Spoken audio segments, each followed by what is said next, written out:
My parents sat at the custom oak dining table I had paid for and gave me exactly two choices. Drain my $28,000 emergency fund to pay for my sister's luxury wedding, or be permanently cut out of their lives. I didn't scream, I didn't throw plates, and I certainly didn't cry. I just calmly picked up my smartphone, dialed 911, and watched the blood completely drain from their faces as they realized their 3-year, all-expenses-paid free ride in my house was officially over. But to understand how I ended up leveraging federal emergency services to evict my own flesh and blood, I need to take you back 3.5 years to the night this systemic nightmare began. My father had just lost his comfortable, middle-management corporate job due to a massive company restructuring. That evening, my parents stood on the porch of my suburban home, flanked by 4 oversized suitcases, looking completely devastated. They swore to me that they just needed a place to transition for a few months until their financial portfolio stabilized. As their oldest daughter and their only reliable safety net, I didn't hesitate. I opened my door. I thought I was helping my family survive a crisis. I had absolutely no idea I had just invited a team of professional parasites into my sanctuary. The invasion was silent and incredibly methodical. During the first week, my mother decided my kitchen layout was inefficient. I came home from work to find all my expensive cookware thrown into basement storage boxes, replaced by her cheap plastic containers. The second week, my father boldly claimed my dedicated home office. He declared he needed absolute silence and a closed door for his executive job hunt. But every single time I walked past the room, his dual monitors were streaming high-definition golf tournaments. But the absolute breaking point happened in month 2. My 23-year-old sister, Chloe, who had just graduated college with 0 job prospects, abruptly moved in. She needs a large space to prepare for her corporate interviews, my mother announced defensively. Without even asking for my permission, my mother moved Chloe's designer luggage directly into my master bedroom. "You're single, Lauren.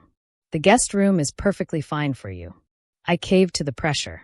I packed my clothes and moved into the smallest room in my own house, living like an unpaid intern in the life I had built. Over the next 3 years, my cost of living exploded into a financial catastrophe. My father insisted the central air conditioning remain at exactly 72 degrees year-round, tripling my utility bills. My mother demanded the refrigerator be stocked exclusively with premium organic groceries because standard produce didn't meet their health standards. And Chloe treated my house like a full-service, 5-star hotel. She would leave her wet, rotting laundry in the washing machine for days. If I dared to move her clothes to the dryer, she would scream at me for violating her personal boundaries. Whenever I tried to call a family meeting to discuss basic house rules or financial contributions, the 3 of them would exchange this incredibly toxic, patronizing look. "Poor Lauren, she's having one of her little episodes again." My mother would sigh loudly, gaslighting me into feeling like an unstable roommate in my own property. I endured the financial bleeding because they constantly weaponized family duty against me. But the ultimate betrayal, the moment that permanently broke my empathy, didn't even happen inside the house. It happened on a random Tuesday afternoon. I was in the front yard, sweating as I trimmed the hedges, when my next-door neighbor walked over with a sympathetic smile. "You are so incredibly lucky, Lauren," the neighbor said softly. "Your parents were telling me how you recently faced total bankruptcy and couldn't even afford groceries. It's so beautiful that they sold their own house and moved in to rescue you from foreclosure." I froze. The heavy steel garden shears slipped from my hands and hit the grass. They weren't just physically and financially draining me. They were actively stealing my reputation. They were spending my hard-earned salary, living rent-free in a house I bought entirely on my own, while simultaneously building a fake, heroic narrative to our entire neighborhood that I was a pathetic failure who needed their charity. It was a level of rage that transcended human emotion. It became purely mathematical. But I didn't storm inside and flip the dining table. My years of silent endurance had taught me one critical rule. You never initiate a war until you hold all the leverage. The final, fatal catalyst arrived during our Sunday family dinner. My mother was sitting at the head of the table, my seat, wearing the kind of relaxed, arrogant smile usually reserved for ordering an expensive dessert.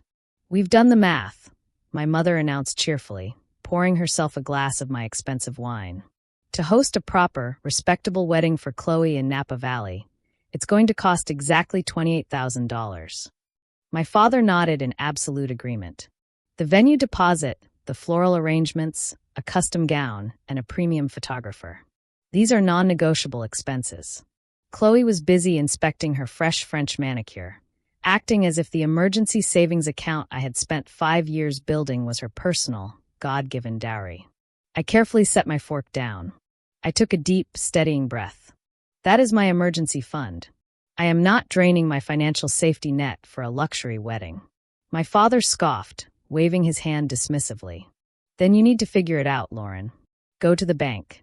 Take out a high-interest personal loan. Family always comes first. Chloe finally looked up from her nails, glaring at me with absolute, unfiltered entitlement. It's not like it's a big deal. You're a single, aging woman. All you do is work. It's not like you have a husband or a life to spend that money on. And what happens if I say no? I asked, my voice dangerously quiet. My father leaned back in his chair, crossing his arms, and deployed their ultimate toxic weapon. If you refuse to support your own sister, then you are not the daughter we raised. You either care about this family, or you don't. Pay for the wedding, or you are completely dead to us. Disappear from our lives. Either you pay up, or we cut you off, Chloe added, smirking. Your choice. I looked at the 3 adults sitting in my dining room. They were so blinded by their own arrogance that they actually thought they had me cornered. They genuinely believed I was terrified of losing them. I'll give you my final answer tomorrow, I said evenly. I stood up, cleared my plate, and walked back to my tiny guest room. I didn't sleep a single second that night. At 5 a.m., I called my therapist's emergency line and finally said the quiet part out loud. They weren't my family anymore. They were hostile, financial parasites holding my mental health hostage. When the sun came up, I opened my laptop and logged directly into the state government's legal portal. I spent 2 hours aggressively researching the exact legal definitions of tenant rights versus at-will guests. Because my parents had never signed a formal lease agreement, and because I had meticulously documented that they had never contributed a single penny toward the mortgage, property taxes, or utility bills, they were legally classified as licensees, or at-will guests. They possessed absolutely zero tenant protections. At exactly 7 a.m., I marched down the hallway and banged heavily on the door of my own master bedroom. My father opened it, looking groggy and annoyed. You have exactly 24 hours, I stated, my voice devoid of any human warmth. Tomorrow evening at 6 p.m., you and your luggage will be out of my house. The initial shock on their faces was priceless, but it quickly mutated into a chaotic, hysterical circus. My mother collapsed onto the hallway floor, sobbing uncontrollably and screaming that I was a heartless monster. My father turned purple with rage, threatening to call every single relative we had to expose my cruelty. Chloe stormed out of her room, shrieking at the top of her lungs that I was intentionally sabotaging the most important day of her life. I watched their dramatic performance with absolute, chilling indifference. You've had a 3-year free ride, I said. This game is officially over. I didn't stay to argue. I drove straight to work. On my lunch break, I hired a premium, bonded locksmith for a high-priority evening appointment, and then I drove to the local police precinct to formally document my verbal eviction notice, ensuring I had a pristine legal paper trail. Tuesday evening at 6 p.m., I unlocked my front door and walked inside. They hadn't left, for massive suitcases were piled aggressively next to the living room sofa. My parents and my sister were sitting side by side on the cushions, their arms crossed. It was a calculated standoff. They were calling my bluff. They were absolutely convinced I didn't have the spine to physically force my own blood relatives onto the street. We need more time, my father commanded in his old, authoritative corporate tone, trying to establish dominance. We have to secure an apartment. Just give us 1 more week, Lauren, my mother pleaded, attempting to pivot back to emotional manipulation. Chloe just glared at me like I owed her the oxygen she was breathing. You're a complete psychopath. I didn't say a single word. I calmly placed my car keys on the entryway table. I reached into my coat pocket and pulled out my smartphone. My movements were slow, deliberate, and entirely focused. I unlocked the screen. I kept my thumb hovering steadily over the keypad. I tapped the number 9. The sharp, electronic tone echoed loudly in the dead silence of the living room. My father's authoritative posture instantly collapsed. His eyes widened in shock. I tapped the number 1. My mother violently gasped, jumping to her feet. "Lauren, wait." I held my thumb perfectly still over the final digit. The atmospheric pressure in the room felt like it was going to shatter the windows. "You wouldn't dare," Chloe whispered, her voice trembling violently.